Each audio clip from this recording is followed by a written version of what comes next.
Hi guys, welcome back again. So this is the second video that I said that we were going to cover the anxiety symptoms, how they affect me, how they affect other people, or how they can affect other people. Obviously from watching my last video, I wasn't very loud towards the end. And I kept using my hands all the time. I try not to do that. Obviously it's new to me, and obviously I'm only going to try and get better. So what I'm going to do is, this is not going to be anywhere near the 12-minute mark of the other video that we did. So I'm going to get into it straight away. So anxiety symptoms affect people differently depending obviously on the disorder. So most people describe anxiety as an increased heart rate. So like palpitations. Palpitations is where it almost feels like your heart's beating out of your chest. Most people have the feeling of sweating, and when they sweat they tend to worry about that, and the more they worry about each thing that happens, it obviously leads to more symptoms. Feeling tense can make you almost not focus too much on your surroundings, and that doesn't always help, because the way you bring yourself out of panic is your surroundings. So if you can almost use your five senses, smell, taste, and obviously sounds, feel, and I know it sounds silly, and it is, and I always believed it is, but if you're feeling anxious, just feel what's around you, focus on that, and what can you smell, and what can you see at the moment. And because your brain's now being occupied by the things that you're trying to sense, your heart rate comes down. You don't become to a point where you hyperventilate from obviously increased breathing. But like I said, everyone gets the symptoms differently. So I've got a few here. So obviously feeling tense, feeling of danger. Danger, obviously people feel they're in danger. It's like the fight or flight system that we have. You might hear, I don't like it, I've never really liked it, but the idea of when we were cavemen, it was either the fight or flight system. So if someone comes to some type of threat to the person, they either fight it or they get out, they go. So when you're feeling anxious, sometimes you have that idea of just running, getting away from it, and that's the flight system. Some people can focus enough on it that they can be able to ground themselves. It's not almost the fight, because the fight, if you're fighting your symptoms, sometimes it tends to make it worse. You want to sort of be bang in the middle of that. You know that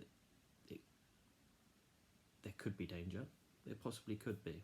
Sometimes, a lot of the time, with anxiety, there is no actual danger. It's just our body using adrenaline to make us feel as if we are in danger, which obviously causes the symptoms. But what the whole point of CBT and all these other things, like I mentioned in the other video, is giving you the tools so that you can make the decision yourself. Am I in danger? No, I'm not. Use like the senses, like I said before, touch, feel, and try and take your brain away from the situation and focus on something different. If there is anything else, I'll just try and find it, if I can find it on here, on my phone. Where is it?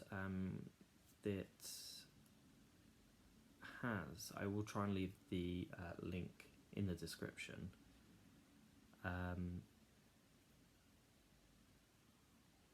I used to use it for CBT. So if I just give you an idea what CBT is, cognitive behavioural therapy, which I mentioned, it's an intervention that aims to improve mental health. It focuses on challenging and changing unhelpful distortion behaviours in your brain. So we have behaviours that become a habit, which is why we get into this situation. And by giving us sort of the improvement of our emotional regulation and the development of coping, these strategies then obviously come into place, and they target by basically like problem solving, and they solve the current issues.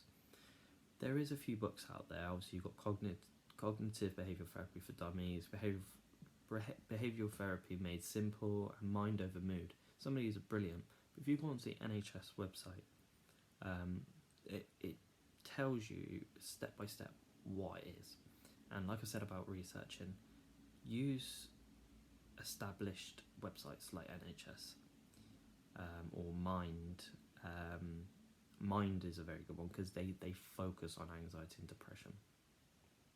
But that's enough about obviously the symptoms and what CBT is also. That was a bit different. Obviously, I wanted to add that in as well. The symptoms, how they affect me. For me, they affect my day-to-day life a little less now. But for example, taking a flight, going abroad. The last time I went abroad before last year, May, I hadn't been since I was about 4 or 5 years old when I went to Spain. And this was because I was anxious to fly. The dread, the feeling of danger, putting myself in a position in which I am not in control. I put it off so much, and that is not allowing me to experience the world like most people can. Just, yes, we're going on holiday, we can get on a plane and go, which is fantastic. It's a great thing to do. But my brain, like I said before, jumped to the biggest conclusion. Oh no, are we going to run out of fuel? Are we going to crash? If we do crash, are we going to land in the sea? Are we just going to go into a ball of flames? That's your anxiety, that's your adrenaline, that's your brain overthinking. Other things that affect me is not being able to relax sometimes. Obviously, I use my hands a lot, and you might see me do stuff like this. It doesn't mean I'm anxious, it's me occupying my mind by doing something with my hands, which is very much, it used to be one, I don't know if you can see, but if you put your fingers together and you just do this. I know it looks silly, but if you're at an interview or something and you're behind a table, they can't see your hands. So just do that and you'll relax, you'll ground yourself. Make sure obviously you're still listening. Restlessness at night, not being able to get enough sleep, it can be a pain.